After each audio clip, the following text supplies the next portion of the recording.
La série de remises des kits d'installation et des fonds de roulement à des jeunes formés au métier se poursuit à travers le Burkina. Ceux des Hauts-Bassins ont reçu le matériel de la part du gouvernement. Cet appui entre dans le cadre des mesures sociales du gouvernement pour faciliter l'insertion socio-professionnelle des jeunes burkinabés. En sport, les étalons juniors n'iront pas à la CAN Zambie 2017. Ils se sont inclinés face aux Aiglons du Mali par le score de 2-0. Le match retour s'est déroulé hier au stade Modibo Keïta de Bamako. Nous sommes le lundi 25 juillet 2016. Bonjour à toutes et à tous. Merci de suivre cette édition. Nous prenons donc la direction des Hauts-Bassins où des jeunes formés au métier ont reçu des kits d'installation et des fonds de roulement. Cela s'est passé samedi dernier et cela entre dans le cadre des mesures sociales prises par le gouvernement pour faciliter l'insertion socio-professionnelle des jeunes. Et pour la région des Hauts-Bassins, l'appui du gouvernement aux jeunes est d'une valeur de 300 millions de francs CFA. Plus de précisions avec Betty Bienaon, Sirik Milogo et Moumoune Barou. Boris Sanou, formé en plomberie, reçoit son kit d'une valeur de plus d'1 million de francs CFA. Comme lui, ils sont 130 jeunes de la région des Hauts-Bassins formés en métier à en bénéficier. Au total, 300 millions de francs CFA pour la région, de quoi permettre à cette couche de la population de créer des micro-entreprises. On sait qu'on ne va pas les décevoir et on compte beaucoup sur eux.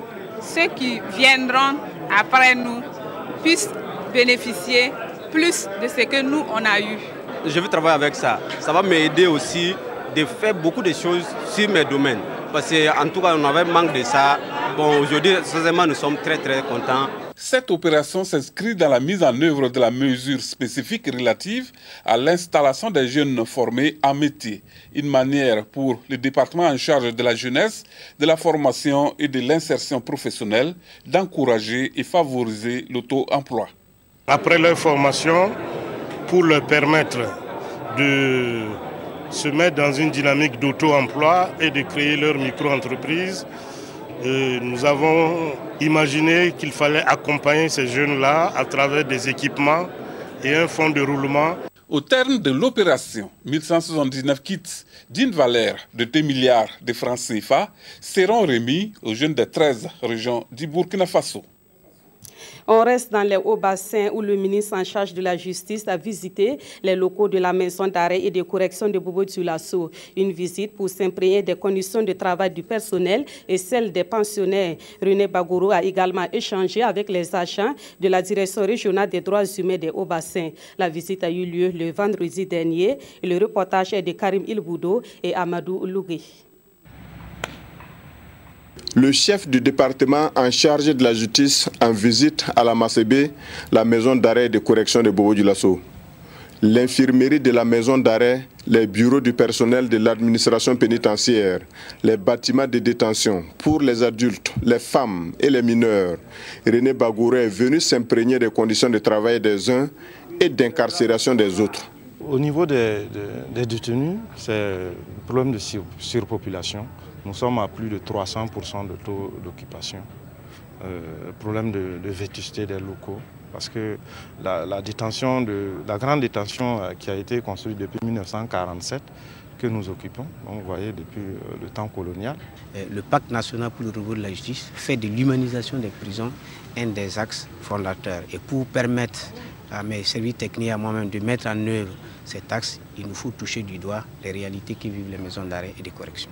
Le ministre de la Justice, des Droits humains et de la Promotion civique est allé également rencontrer les travailleurs de la direction régionale en charge de la promotion des droits humains des Hauts-Bassins. Vous savez que le personnel des droits humains qui veut travailler regrette de n'avoir pas des activités. Nous les avons rassurés que nous avons tout mis en œuvre et que d'ici là, ils seront sollicités pour participer à la lutte contre l'incivisme. C'est sa première fois depuis sa prise de fonction à la tête du département de la justice que René Bagoro visite la Macébé et la direction régionale des droits humains de la région des Hauts-Bassins. Autre point de l'actualité, et nous parlons du programme d'appui à la modernisation des exploitations agro-pastorales familiales mises en œuvre dans la région du plateau central. Le volet risicole de ce programme est mis en œuvre dans les plaines aménagées de Boulbi, Zungu et Moktedo. Et ce programme est financé par des partenaires du Burkina, que sont le consortium Oxfam AGM et la coopération suisse. Ces partenaires et les autorités du plateau central ont effectué une visite de terrain sur les barrages de Zungu et Moktedo qui sont en réhabilitation. Urbain Benito Soumé, Nathalie Sawadou, Nabaloum. Bas-fond risicole de Moktedo, les pluies diluviennes de ces derniers jours ont englouti les cultures. Le site est aujourd'hui inaccessible.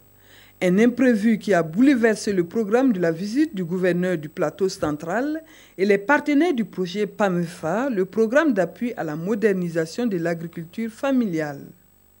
Malgré cet imprévu, les visiteurs du jour ont pu échanger avec les producteurs. Les études diagnostiques ont été bien menées et les travaux se poursuivent.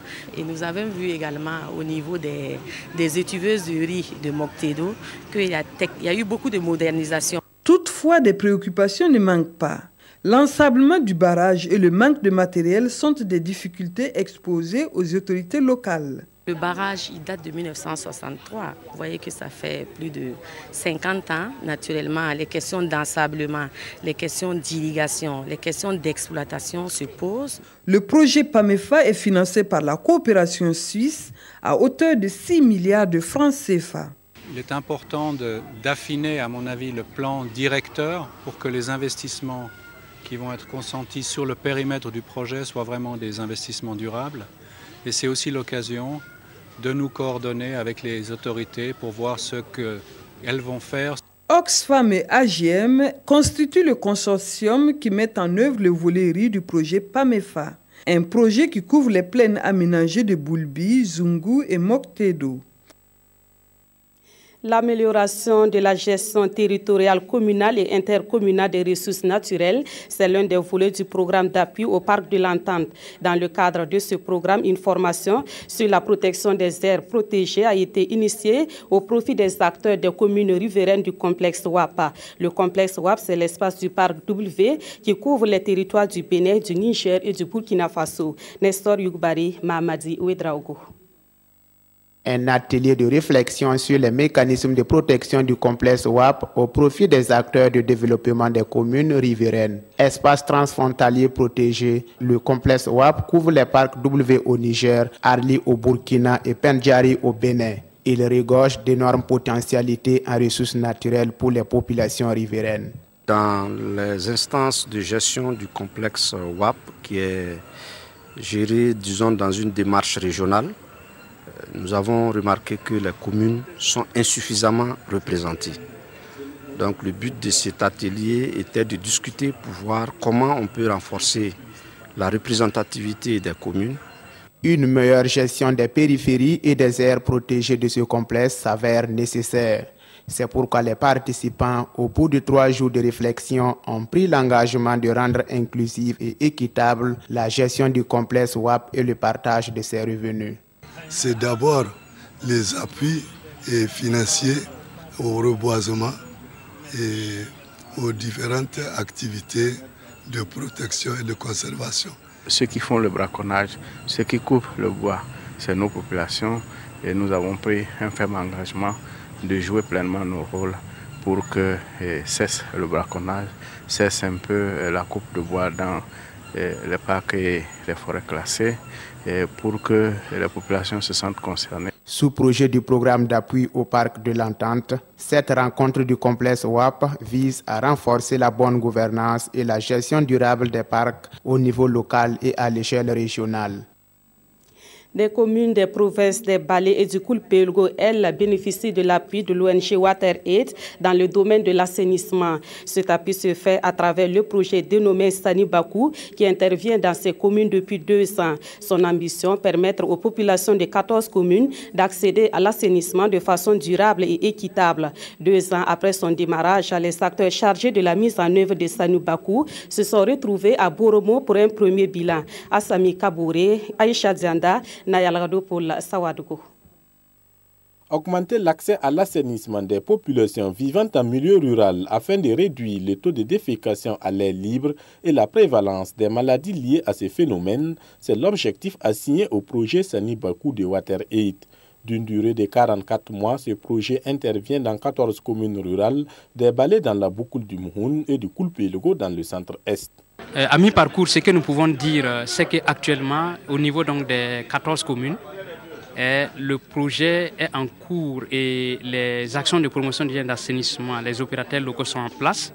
Et par rapport à la réalisation proprement dit des ouvrages, à l'étape actuelle, nous sommes à 12 227 latines réalisées, ce qui représente environ 54% des réalisations. Cette deuxième session du comité de suivi du projet Sani Bakou vise entre autres à informer les nouveaux maires sur les exigences contractuelles du projet et échanger sur la contribution des différents co-demandeurs. Le projet a énormément contribué à la promotion de l'assainissement et de l'hygiène dans la plupart des communes d'intervention de notre province. On se rend compte que les comportements sont en train de changer.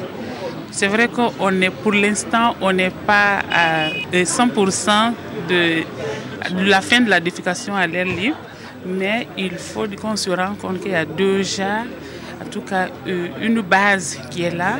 Cette session permettra aux 14 nouveaux maires des communes concernées et autres participants d'avoir une vision globale du projet. Sani Bakou est à sa 2e année d'exécution et devrait prendre fin.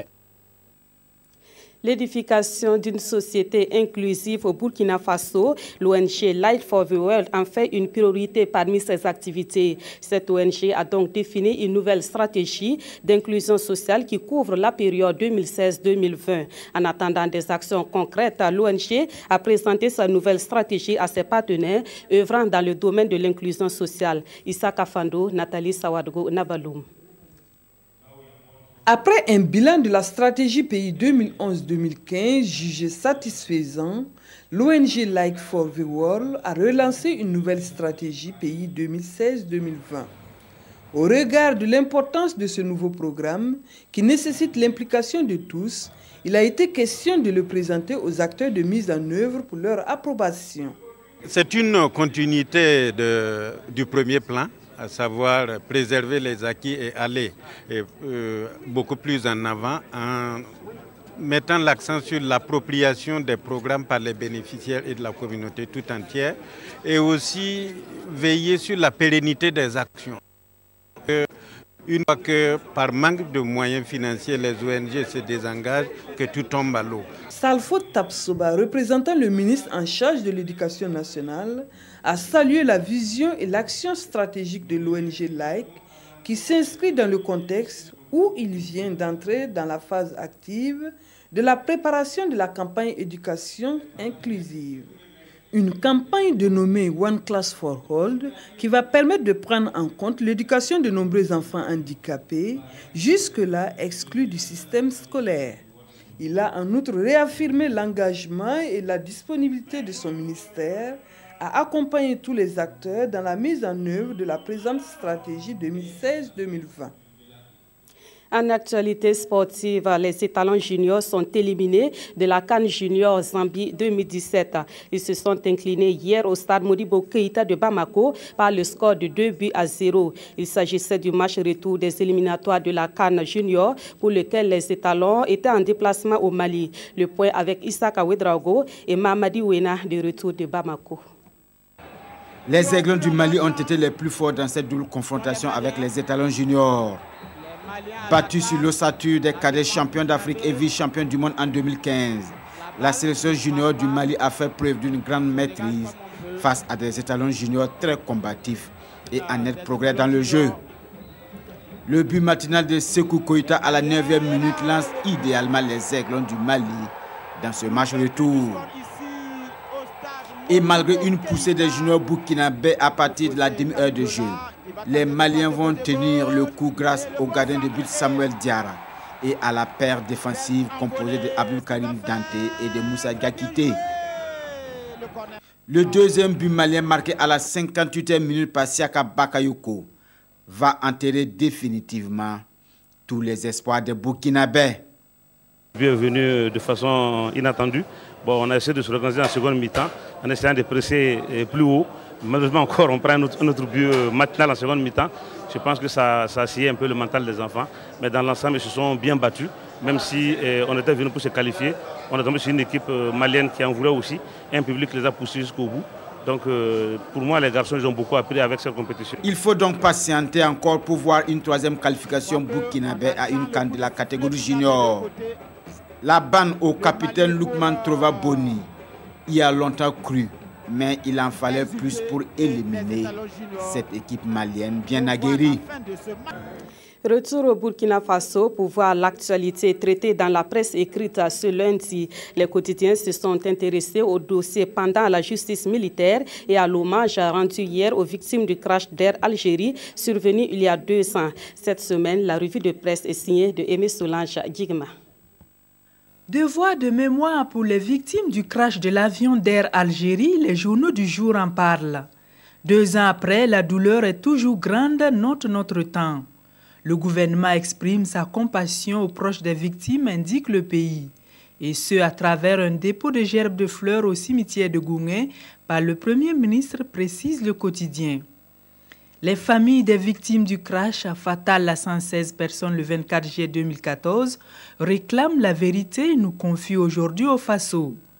Elles appellent également les autorités maliennes à restituer les restes de leurs proches enterrés sans leur consentement dans un cimetière de Bamako afin qu'ils soient inhumés à Ouagadougou.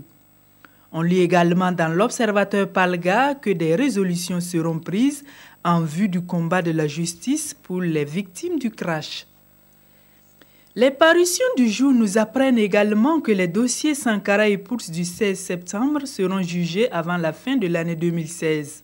Foi du journal Aujourd'hui au Faso.